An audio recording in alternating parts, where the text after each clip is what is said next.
ദൈവതിരുനാമത്തിന് മഹത്വം ഉണ്ടായിരിക്കട്ടെ. എൻ്റെ പേര് റോസ്ലി തോമസ്.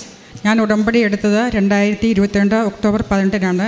ഇത് 3-ാം തവണയാണ് പരിശുദ്ധ അമ്മ പ്രത്യക്ഷയായ അൾത്താരയിൽ ഞാൻ സാക്ഷ്യം പറയുന്നത്. ഇപ്പോൾ ഞാൻ പറയുന്ന സാക്ഷ്യം ഒരു വീട് വിൽക്കുന്നതുമായി സംബന്ധിച്ചാണ്. എൻ്റെ ഭർത്താവ് ഒരു കൺസ്ട്രക്ഷൻ ബിസിനസ് ചെയ്യുന്ന ആളാണ്. അദ്ദേഹം ഇടയ്ക്ക് വീട് സ്വന്തമായിട്ട് പണിത് വിൽക്കുന്ന രീതിയുണ്ട്. അപ്പോൾ ഈ കഴിഞ്ഞ പ്രാവശ്യം 2022 ഒരു വീട് പണിതു. അത് 23 പൂർത്തിയാക്കി. പക്ഷേ 6-7 മാസം വിൽക്കാൻ മാർക്കറ്റിലിട്ടിട്ടും അത് വിറ്റുപോയില്ല. പല പ്രാവശ്യവും ഓപ്പൺ ഹൗസ് വെച്ചു, ആരും വന്നില്ല. അദ്ദേഹത്തിന് ഭയങ്കര വിഷമമായിരുന്നു. ഒത്തിരി ലോണൊക്കെ എടുത്താണ് ഞങ്ങൾ വീട് പണിയുന്നത്. പക്ഷേ ഫെബ്രുവരി ആദ്യം ഒരു കസ്റ്റമർ വരികയും അവർ കോൺട്രാക്റ്റ് സൈൻ ചെയ്യാമെന്ന് പറയുകയും ചെയ്തു. പക്ഷേ ഫെബ്രുവരി 13-ാം തീയതി സൈൻ ചെയ്യാമെന്ന് പറഞ്ഞ ദിവസം അവരതിൽ നിന്ന് പിൻവാങ്ങി. ആ ദിവസം തന്നെ വേറൊരു കസ്റ്റമർ വന്നു. അപ്പം ഹസ്ബൻഡ് പറഞ്ഞു അത് വലിയ പ്രതീക്ഷയൊന്നുമില്ല. പക്ഷേ ഞാൻ അന്ന് നീലത്തിരിയും പച്ചത്തിരിയും ആ വീട്ടിൽ കൊണ്ടുപോയി വെച്ച് 7 പ്രാവശ്യം പ്രത്യക്ഷീകരണ പ്രാർത്ഥന ചൊല്ലി വീടിന് ചുറ്റും ഉപ്പ് വിതറി പ്രാർത്ഥിച്ചു. അതുപോലെ തൈലം പല ഭിത്തികളിലും കഥയിലും ഡോറിലുമൊക്കെ ചൊല്ലി പ്രാർത്ഥിച്ചു. അന്ന് വന്ന് കണ്ട അവർക്കത് ഇഷ്ടപ്പെട്ടു. ആദ്യം കണ്ട കസ്റ്റമറേക്കാൾ 50,000 രൂപ കൂടുതലിന് അവർ കോൺട്രാക്റ്റ് സൈൻ ചെയ്തു. ഫെബ്രുവരി 19-ന് അവർ കോൺട്രാക്റ്റ് സൈൻ ചെയ്തു. ഈ ഏപ്രിൽ 26-ന് വീട് ക്ലോസ് ചെയ്തു. അങ്ങനെ ഞങ്ങൾക്കുണ്ടായ വലിയ നഷ്ടത്തിൽ നിന്ന് അമ്മ മാതാവ് ഞങ്ങളെ സഹായിച്ചു. അതുപോലെ ഞങ്ങളുടെ വീട് ഒരു പഴയ വീടായിരുന്നു. ഞങ്ങൾക്കത് പൊളിച്ച് പണിയണമെന്ന് ഭയങ്കര ആഗ്രഹമുണ്ടായിരുന്നു. 3-4 വർഷമായി പെർമിറ്റൊക്കെ എടുത്ത് പണിയാൻ വേണ്ടി വെയിറ്റ് ചെയ്യുകയായിരുന്നു. ഈ കൊറോണയൊക്കെ ആയിട്ട് ബിസിനസ് ഡൗൺ ആയതുകൊണ്ട് പണിയാൻ പറ്റിയില്ല. ഈ ഇടയ്ക്ക് ഞാനത് ഒരു ജെറിക്കോ പ്രാർത്ഥന ചൊല്ലി 7 ദിവസം ഉപ്പ് വെതറി പ്രാർത്ഥിച്ചു. 7-ാം ദിവസം അതിൻ്റെ പണി തുടങ്ങി. അങ്ങനെ ഞങ്ങളുടെ വീട് പണിയാൻ തുടങ്ങാൻ മാതാവ് അനുഗ്രഹം നൽകി. അതുപോലെ തന്നെ വേറൊരു സാക്ഷിയുള്ളത്, എൻ്റെ മകന് ജോലി കിട്ടിയിരുന്നു. പക്ഷേ അവൻ്റെ ബാക്ക്ഗ്രൗണ്ട് ചെക്കിൽ ഒരു ഡേറ്റിൻ്റെ വ്യത്യാസത്തിൽ ഇച്ചിരി കുഴപ്പമുണ്ടെന്ന് വെയിറ്റ് ചെയ്യാൻ പറഞ്ഞു. അന്നേരം ഞാനിതുപോലെ മാതാവിൻ്റെ പ്രാർത്ഥിച്ചതിൻ്റെ ഫലമായിട്ട് അത് എല്ലാം ക്ലിയറായി. ഈ സമയത്തെല്ലാം പല പ്രാവശ്യങ്ങളിലും എനിക്ക് മാതാവിൻ്റെ ദർശനങ്ങളുണ്ടായിട്ടുണ്ട്.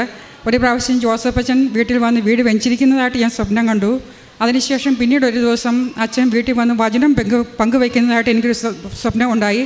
അപ്പം ഞാനിങ്ങനെ പറഞ്ഞപ്പോൾ എൻ്റെ മോൻ പറഞ്ഞു നമുക്ക് വീട് വെഞ്ചിരിക്കാം.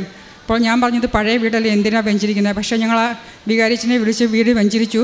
പക്ഷേ ഞാൻ പൂർണ്ണമായി വിശ്വസിക്കുന്നു അച്ഛൻ വചനം പങ്കുവയ്ക്കുമെന്ന് പറഞ്ഞത് ആ വചനം സത്യമായി എൻ്റെ ജീവിതത്തിൽ നിറവേറുമെന്ന് ഞാൻ വിശ്വസിക്കുന്നു. അതുപോലെ ഒരു ദിവസം ഞാൻ എൻ്റെ ജീവിതത്തിൽ ഒരു വലിയ പ്രശ്നം അഭിമുഖീകരിച്ചുകൊണ്ടിരുന്നപ്പോൾ ഒത്തിരിയേറെ കരഞ്ഞു, സങ്കടപ്പെട്ടു. രാവിലെ 5:30 പ്രാർത്ഥിച്ചുകൊണ്ടിരുന്നപ്പോൾ അമ്മ മാതാവ് എന്നോട് പറഞ്ഞു കരയരുതേ, കണ്ണ് തുടയ്ക്കുകയെന്ന് പറഞ്ഞു. അത് പിന്നെ എനിക്ക് കരച്ചിലുണ്ടായില്ല.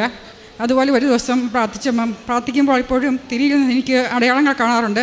ഒരിക്കൽ പ്രാർത്ഥിച്ചപ്പോൾ ഞാൻ പറഞ്ഞു അമ്മ എന്നെ ഉപേക്ഷിച്ചോ എന്ന് ചോദിച്ചു. അപ്പം അമ്മ എനിക്ക് റെയിൻബോ ആയിട്ട് തിരിക്ക് ചുറ്റും ഒരു റൗണ്ട് കളറിൽ എനിക്ക് പ്രത്യക്ഷപ്പെട്ട് കാണിച്ചു. അതുപോലെ ഒത്തിരിയേറെ അടയാളങ്ങൾ നൽകി അമ്മ എന്നെ അനുഗ്രഹിച്ചു. ഇതൊക്കെയാണ് എൻ്റെ സാക്ഷ്യങ്ങൾ. പ്രേക്ഷിത പ്രവർത്തനം ഞാൻ ചെയ്തുകൊണ്ട് കിട്ടുന്ന പത്രങ്ങളെല്ലാം ഞാൻ കൊടുക്കാറുണ്ട്, പ്രാർത്ഥിച്ച് തന്നെ കൊടുക്കാറുണ്ട്. കാരണം ഇപ്പോഴത്തെ ഞങ്ങൾ സാമ്പത്തികമായി പരാധീനം അനുഭവിക്കുന്നവർക്ക് വീട് പണിയാൻ സഹായിക്കാറുണ്ട്. അവശത അനുഭവിക്കുന്ന അനാഥർക്ക് സഹായം ചെയ്യാറുണ്ട്. പഠിക്കാൻ ബുദ്ധിമുട്ടുള്ള മക്കൾക്ക് സഹായം ചെയ്യാറുണ്ട്.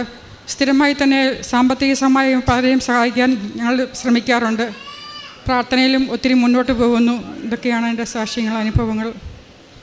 കരങ്ങളടിച്ച് നമുക്ക് ദൈവത്തിൻ്റെ നാമം മഹത്വപ്പെടുത്താം. റോസ്ലി എന്ന സഹോദരി പറഞ്ഞ സാക്ഷ്യം വ്യക്തമാണ്. കൃപാസനത്ത് കടന്നു വന്ന മരിയൻ ഉടമ്പടി എടുത്ത് ഓൾറെഡി ഇവിടെ ഈ അൾത്താരയിൽ ദൈവമാതാവ് പ്രത്യക്ഷപ്പെട്ട അൾത്താരയിൽ ഇതിനു മുമ്പ് സാക്ഷ്യം പറഞ്ഞ വ്യക്തിയാണ്. അപ്പോൾ ഒത്തിരിയേറെ ദൈവാനുഭവങ്ങൾ ഓൾറെഡി ഈ മരിയൻ ഉടമ്പടി വഴി കുടുംബത്തിന് ലഭിച്ചിട്ടുണ്ട്. അപ്പോൾ നമുക്ക് സാക്ഷ്യം കേട്ടപ്പോൾ അത് വ്യക്തമായിട്ട് മനസ്സിലാകും. ഏറെ പ്രത്യേകമായിട്ട് ഇപ്പോൾ നടന്ന വലിയൊരു സാക്ഷ്യമായിട്ടാണ് നമ്മുടെ മുമ്പിൽ നിൽക്കുന്നത്.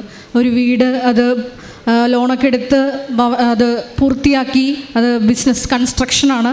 അപ്പോൾ അത് വിൽക്കാൻ നോക്കിയിട്ട് നടക്കുന്നില്ലായിരുന്നു. അപ്പോൾ കൃപാസനത്തിലെ മരിയൻ ഉടമ്പടിയിൽ ഈ വിഷയം സമർപ്പിച്ച് പ്രാർത്ഥിച്ചതിൻ്റെ ഫലമായിട്ട് ഈ ബിസിനസ് ഓൾറെഡി ഉടമ്പടിയിൽ വെച്ചിരിക്കുന്നതാണ്.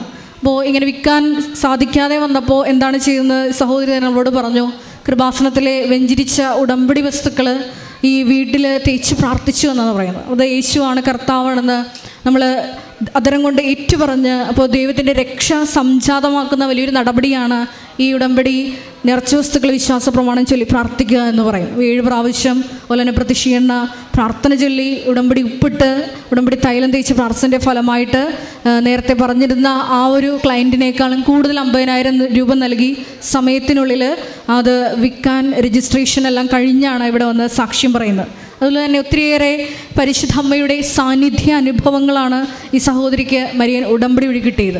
അത് മരിയൻ ഉടമ്പടിയുടെ മാത്രം പ്രത്യേകതയാണ്. അതായത് ദൈവമാതാവ് തന്നെ നമ്മളോട് കൂടെയുണ്ടെന്നും ഓരോരോ പ്രതിസന്ധി ഘട്ടങ്ങളിലൊക്കെ നമ്മളെ ധൈര്യപ്പെടുത്തി നീ വിഷമിക്കേണ്ട, കരയണ്ട എന്നൊക്കെ പറയണമെന്നുണ്ടെങ്കിൽ തീർച്ചയായിട്ടും ആ ഒരു വിശുദ്ധിയുള്ള ഉടമ്പടി ജീവിതം നയിക്കുന്നതുകൊണ്ടാണ് ഈ സഹോദരിക്ക് അത്തരത്തിലുള്ള സാന്നിധ്യമൊക്കെ ലഭിക്കുന്നത്. വിശുദ്ധി കൂടാതെ ആർക്കും ദൈവത്തെ ദർശിക്കാൻ സാധ്യമല്ല എന്നാണ് എബ്രായർ എഴുതിയ ലേഖനത്തിൽ നമ്മൾ വായിക്കുന്നത്. അപ്പോൾ മരിയൻ ഉടമ്പടി വഴിയായിട്ട് ഈ കുടുംബത്തിൽ ലഭിച്ച ചെറുതും വലുതുമായിട്ടുള്ള എല്ലാ അനുഗ്രഹങ്ങൾക്കും ഒരിക്കൽ കൂടി കരങ്ങളടിച്ച് നമുക്ക് ദൈവത്തിൻ്റെ നാമം മഹത്വപ്പെടുത്താം. അതുപോലെ അത്യപൂർവ ദൈവാനുഭവങ്ങൾ ഇനി നിങ്ങൾക്കും സ്വന്തം. ഈ യൂട്യൂബ് ചാനൽ ഇതുവരെ സബ്സ്ക്രൈബ് ചെയ്തിട്ടില്ലെങ്കിൽ ഇപ്പോൾ തന്നെ സബ്സ്ക്രൈബ് ചെയ്യുക. ഈ വീഡിയോ ഇപ്പോൾ തന്നെ നിങ്ങളുടെ സുഹൃത്തുക്കൾക്ക് ഷെയർ ചെയ്തുകൊണ്ട് കർത്താവിൻ്റെ പ്രേക്ഷിതരാകുക.